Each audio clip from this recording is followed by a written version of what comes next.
Well, hi there. It's good to see you right here on Health Diary. My name is Winnie Lubembe, and today on the show, we'll be continuing a conversation that we started last week where we focused on animal health and food safety. But today, we'll be focusing on antimicrobial resistance because research shows that in 2019, antimicrobial resistance was responsible for more than 1.27 million deaths, and this is across the globe. So what exactly do we need to understand as far as animal health and antimicrobial resistance? Well, let's find out after this fact of the matter.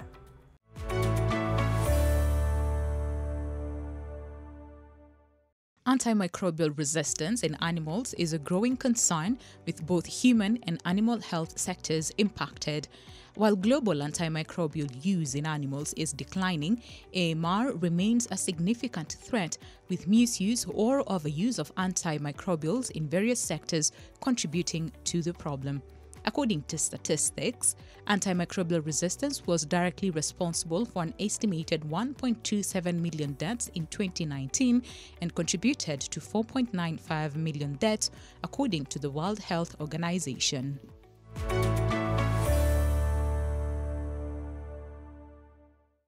All right, so last week we started a conversation on the relationship between animal health and food safety. And today we want to continue with the same, but with a slightly different angle.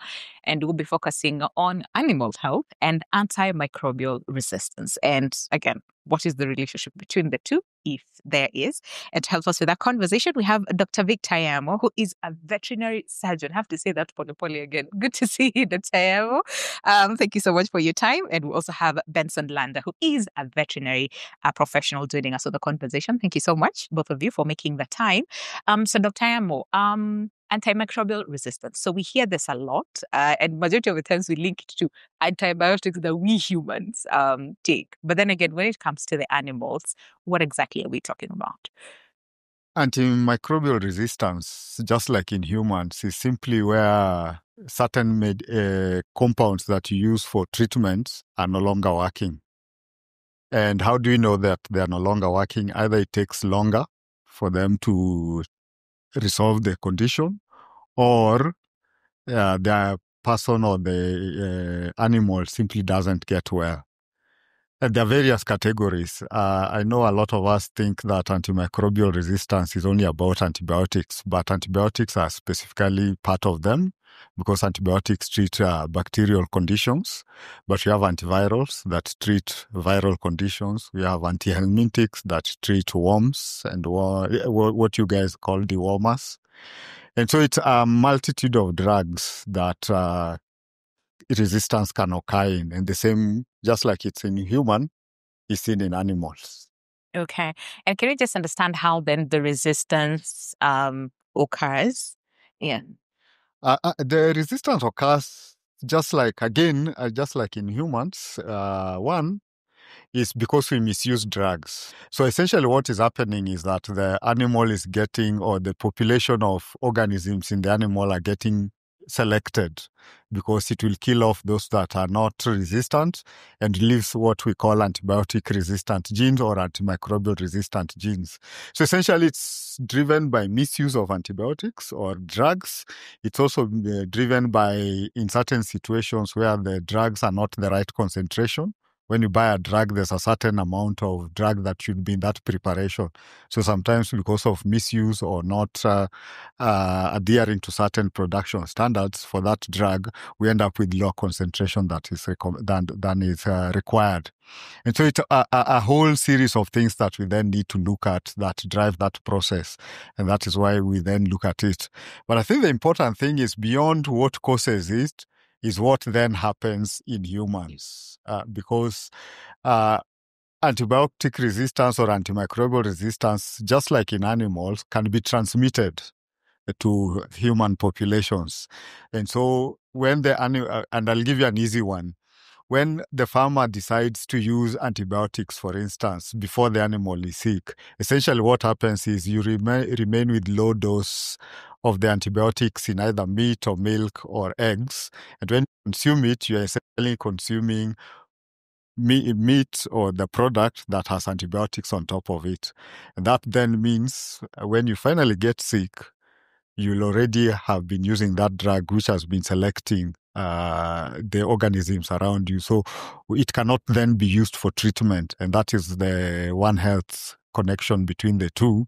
And that's why it's very critical and important that we then understand how to manage these things. And before we talk about then the management of the same, how then does it present in humans? Because we consume those products, from animals. And sometimes we were talking about this in the previous episode where we said sometimes we don't even test, ng'ombe imekufa kwa kijiji, or it's sick. We just slaughter it and we distribute it to the village without necessarily understanding where this is. So how does the resistance now present in humans? So basically, we are talking about a situation whereby what was supposed to kill the microorganisms, the viruses, the parasites, the bacteria, is no longer killing them. They are no longer responding to that effect. And as well as what Dr. said is that they are interconnected. Whatever bacteria is affecting, whatever viruses, whatever parasites are affecting the animal will, in some instances, affect also the human being part of it. So thereby you go to an hospital whereby you're being prescribed a product, you're being prescribed an antibiotic. And because of that zoonotic kind of a nature, the bacteria is already resistant to whatever chemical you were supposed to kill it. And therefore you go to an hospital, given an antibiotic, and end up not responding, recovering as quickly as you are supposed to recover, or even not recovering at all. So that is the interconnection about it. Yeah. But then how do we know that this resistance is from not from the drugs as humans, Doc? It is difficult to know that the resistance is from where or not from where. In fact, antimicrobial resistance is one of those things that you cannot show somebody. I cannot take you and say, this is antibiotic resistance, whether it's in humans or animals. But essentially, there are things that we can then start seeing. When you go to a lab, say that the animal has gotten sick, you've consulted a veterinary practitioner, ideally they should take samples to the lab, whether it's milk, whether it's blood, urine, whatever. The same process that we do in humans. Once the bacteria is isolated, we do what is called a sensitivity test, which is essentially to put a number of products on a media and then put the bacteria and see at which points the bacteria or the organism is getting killed. That's how you confirm that we have antibiotic resistance or antimicrobial resistance, both in humans and in animals. So then again, what are some of these conditions, illnesses, that we're looking at that, again, like you said, you go to a hospital, they treat you, you're not getting better, it's translated from, transferred actually from the animal to human. What are some of these common conditions or even some that we don't know about? Let me give you a quick example of something like tuberculosis. What has been responding to tuberculosis as it is at its work before is not necessarily what it's the bacteria, the antibiotic that is responding as it is right now. And therefore, this can be, because the bacteria is what will affect the animal is the same, more or less the same that will affect the human part of it. Flus, a lot of flus are happening right now. Now, the challenge in this case is that when the flu comes in, we are not detecting it early now. First of all, the diagnostic mechanisms are not as effective, or rather, we are not utilizing the diagnostic mechanisms as we should be. From the human side of it, but also from the animal side of it, we end up giving antibiotic cover where it's a viral infection. And therefore, over time, we find that what the antibiotic could have killed, because the body, as Dr. had said, is that there are genes that are remaining in the system of the human body or the animal body, and therefore it develops naturally, it develops resistance towards that. So the thing about AMR is that, and resistance is that genetically, naturally, microorganisms develop a resistant mechanism. But what you're doing is that we are accelerating that resistance mechanism towards this bacteria and microorganisms. Majority of the times, what are some of these instances where farmers would use, say, antibiotics, antivirals when it's unnecessary? Because again, in the previous episode, we talked about ile dawa ulinunua January, ng'ombe akigonjeka in December, you still use the same, or sometimes, it's not necessary. Well, from my experience in the production side of things, there are several things that we do that are not correct. One, Okay. the farmer feels that because either my environment is not good, I'm not doing very good hygiene, and if you travel to a lot of our middle smallholder farmers, it's something that you critically see. Then farmers have even become more intelligent than the technical people. They've realized if I use certain preparations within certain times, it prevents the animal from getting sick. The underside is what they have not realized, that by using that preparation when it's unnecessary, when you actually need it, either at the human level or when the animal comes sick, then it's not going to be able to be utilized. So number one is when, for instance, in chickens, when they place the animals, when the new chicks come, farmers realize, if you talk to and surveys have shown us, they'll say, I give 3 days antibiotics just in case there's a problem from the hatchery, or just in case there's a problem and si kutengeneza nyumba vizuri, that kind of thing. So that's one. That's unnecessary. Two, we're also giving antibiotics because we think they are growth promoters, because when they prevent the animal from getting sick, the animal, quote unquote, tends to grow faster. What farmers again have failed to see, it's a business. So anything you add into that business is a cost of production, and that makes your cost higher. But the even higher cost is that that product then is not wholesome, because it's coming to you with the antibiotics resistant genes or antibiotic residues, which then harm the person. That value is something that farmers have not understood. And then farmers also have realized that instead of doing proper vaccination, some of them have also decided that let me also just secure. So they say maybe chakula ikuwa mzuri, so I add something. Maybe ile chanjo nilipatiana was not good, so I give antibiotics just as security. So normally what we then try to say is that, as a rule of thumb, if you feed the animal well, and you've got good hygienic standards, you have good biosecurity, then the use of antibiotics is unnecessary. And if you then follow the large-scale farmers where they're trying to go to, you'll realize a lot of them are able to do without antibiotics.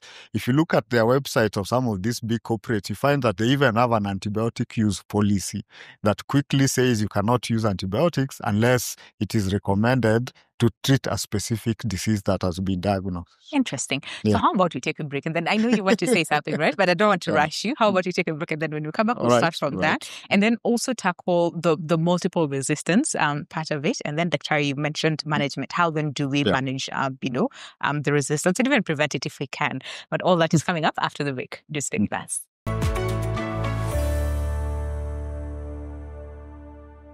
Welcome back to the show. Today, we're focusing on animal health and antimicrobial resistance and giving you all the insights that you need to know. If you are a farmer, if you are a consumer, there's several things that you really need to understand as far as food from animal origin, okay? And we talked about the safety aspect in our previous episode. And today, with the conversation to help us with the same, we have Dr. Victor Yamo, who is a veterinary surgeon. And we also have Benson Landa, who is a veterinary professional, joining us on the conversation. Benson, you had something to say. Yeah. Before we forget. It's just a follow-up and a clarity that we are calling them antimicrobials, antibiotics. That means they are against something. Yes. So the thing around here is that they should be used when whatever they are against is confirmed present. So if it's an antibiotic, it should be used to against a bacteria, against a virus, against a fungal. And therefore, that word makes sense at that point, so that we don't use them just for the sake of using them. They are not preventive, they are curative in nature. All right. So can we then address the multiple, resistance and how it comes about, and animals, and especially like which types of animals commonly, present with the multiple resistance? So multiple drug resistance occurs because we are either using a combination of products or we are using products after each other. So instead of I do penicillins, then I realize that they're not working, then I go to another class, then I use them. So essentially the penicillin will clear the organisms that are sensitive to it. Then when I go to the second product, you clear whatever is sensitive to what penicillins were not sensitive, was not sensitive to the penicillin or drug one. Okay. So whatever is left is now resistant to the first drug and the second drug. Okay. And if you use a third drug, like farmers tend to do, then you end up with a mal. So what we now talk about in the production world is that we have organisms that are called superbugs. Superbugs are essentially organisms that are resistant to 3 or more Okay. treatment chemicals. Because reality is that my friend who works in the pharmaceutical industry will tell you we are not developing new products. Okay. Because the research and development for new products is very expensive and it takes a long time. Yeah. So we're not developing new products. We need to use what we have prudently. And that's why we then say it's critical that before any dawa is given, we are clear that we have made a diagnosis that what you're treating is the correct one. Okay. And that is both for veterinary and human health. The second thing is we have tendencies as farmers where we use antibiotics or a product. Some of it is left because you are told use it for 3 days. Yeah. Then you end up some leftovers. Then you say, I'll use it another day. Yes. In fact, the more interesting one is even where farmers ask each other. So you get have a disease that is looking like this. So I tell my neighbor what is happening. The neighbor says, oh, by the way, the last time I used this green preparation and it works. Yeah. And so that way we are then actually just misusing the products and that contributing to antimicrobial resistance. So part of the management then is beyond prudent use of the antimicrobials themselves is good hygiene and sanitation. Remember, even during COVID, you washed your hands and disinfected. So it's the same process. We tell farmers that you ensure that you have good high level of hygiene and sanitation. And then the next thing is, and which I think is important for people to understand, there's a role for vaccination. Yeah. And vaccination is not part of the problem. In fact, if it was possible, we would be doing more vaccinations because vaccinations is actually introducing the organism or a replica of that organism to stimulate your immune system to give you immune protection so that when the disease comes, you're protected. Yeah. And that's why we don't then need to go into situations where we use treatment. Animals do not get sick, so we don't need to treat them. I think the other important thing that farmers need to be aware of, there's a withdrawal period for every product that you use. So that if I give certain antibiotics or certain dawas at certain points, it means I cannot sell that product for human consumption because there'll be antibiotic residues on the product, whether it's milk or meat and eggs. And it's important to observe that because if you don't, then the consumer, and this is where the consumer gets in, is actually eating contaminated products and slowly starting to use antibiotics at the point they don't need. And so when the disease actually comes, it will not be effective. And so we insist that good farmers consult a veterinarian because then when we are giving you advice on which product to use, we're also taking into consideration at what point of the production are you in. So then again, when it comes to the multiple resistance, right? How bad can it get, especially when it comes to human health? And then now we'll answer the question, what role do we as consumers play? And especially when it comes to demanding for this antibiotic-free, products from animals. Let me start from where Dr. left, especially around the withdrawal periods and farmers. Sometimes we may think that because I'm not consuming the product, I'm not consuming the egg directly as a farmer, I'm not consuming the milk, I'm not consuming the meat, then the farmer thinks you are at a liberty to give it to others. One thing I want to tell you is that it will come back to eat you and badly because, you are selling your milk outside there. You never know who will consume that milk. Maybe it's your relative. That's true. Maybe it is the meat. It's your relative, someone close to you. Or it will be processed and come back and you go back and buy the same meat that you thought you were safe enough while you did not observe the withdrawal periods. That's how critical it is to observe that. The other preventive measure, which for me I find it's very easy, biosecurity. Okay. Why would you not then just clean your environment? Use good, avoid, your farm is not a free area. It's not a walking by every person. Yes, it is your business. Just the same way you not allow your any person to get into your safe in a business. It's the same case when it comes to a farm. Okay. Proper biosecurity. Disinfect your farm. But also matching the animals you're having in the farm with the weather, with the environment, the climate, basically the environment. Okay. Let me give you a quick example.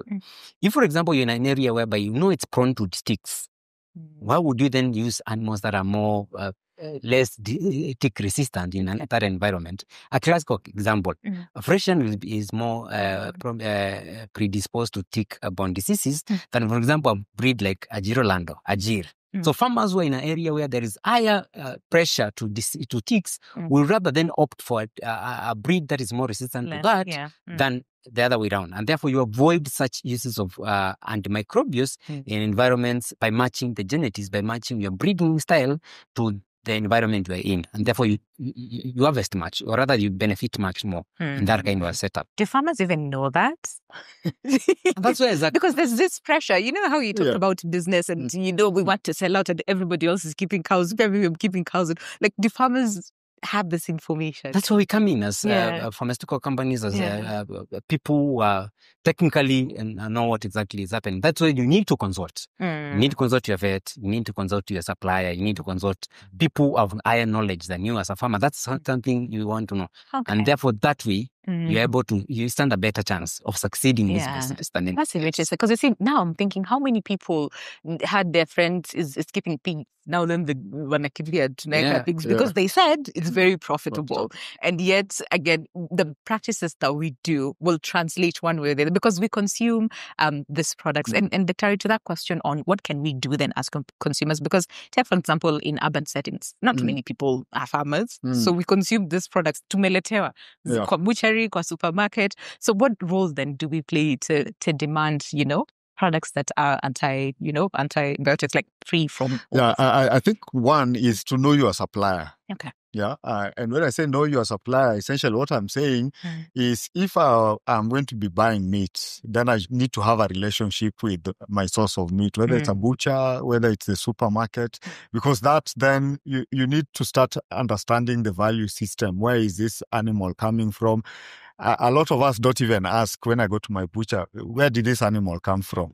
What happened to this animal? Yeah. So that's the first thing a good consumer needs to look at. Then be part of consumer awareness, because if this information is available, if you I like what you're doing, raising awareness, because once the consumer understands that there are possible things that can come with the product they're consuming, then they're able to be alert. And they're able to then interrogate. And then I think one of the things that we as consumers can do is then interrogate. If I know company X is doing certain things that meet a certain standard, I can ask my supplier to meet the same and start pushing that agenda and start holding producers to be accountable at certain standards. And then demanding that product, because one of the pushback that you get from industry when you talk about animal food safety standards is that the consumers are not interested. So we need to start pushing the narrative that we will only buy products that are coming from somebody meeting food safety standards, that meeting the responsible use of antimicrobial standards, that has guidelines around how they use antimicrobials,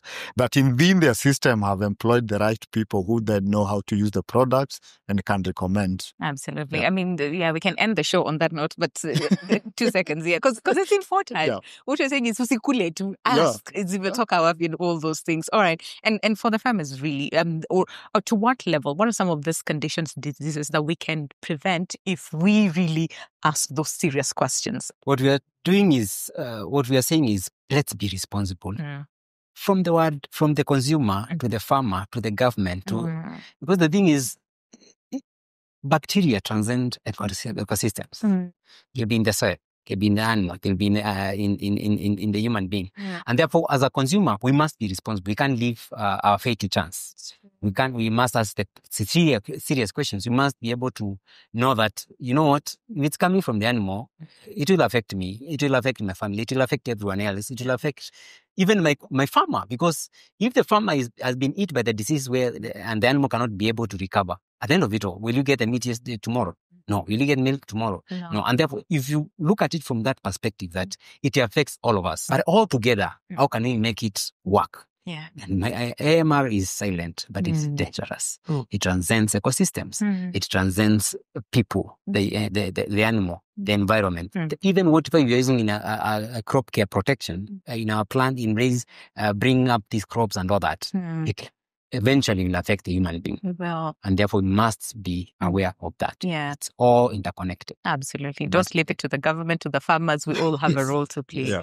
Wow, what a way to end the show. Thank you so much to both of you for coming by today. Dr. Victor Yamo is a veterinary surgeon, and Benson Lander, who is a veterinary professional, joining us on this very important conversation that we need to have, if you ask me, every single day, so that, you know, the knowledge is out there and everybody has this knowledge that we have here. All right. Well, time now for you to take a look at this health tip.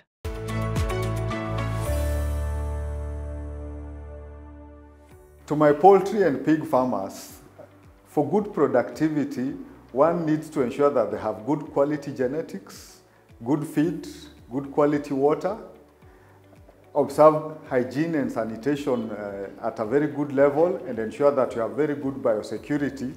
With that, your production should be able to be done without any use of antimicrobials, and that should ensure that the product that comes out of that system is high quality product without any residues that would be detrimental to the consumer.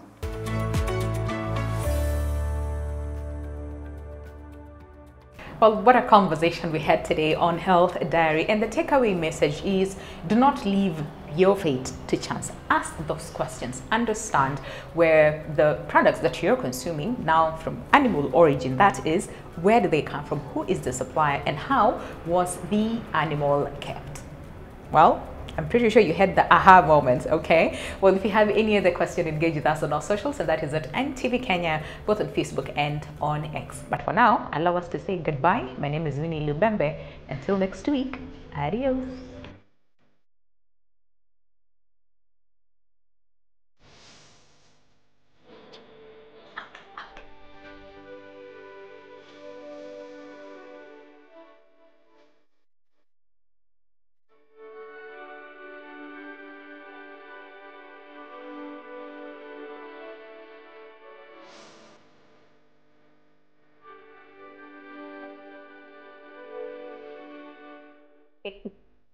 Kota.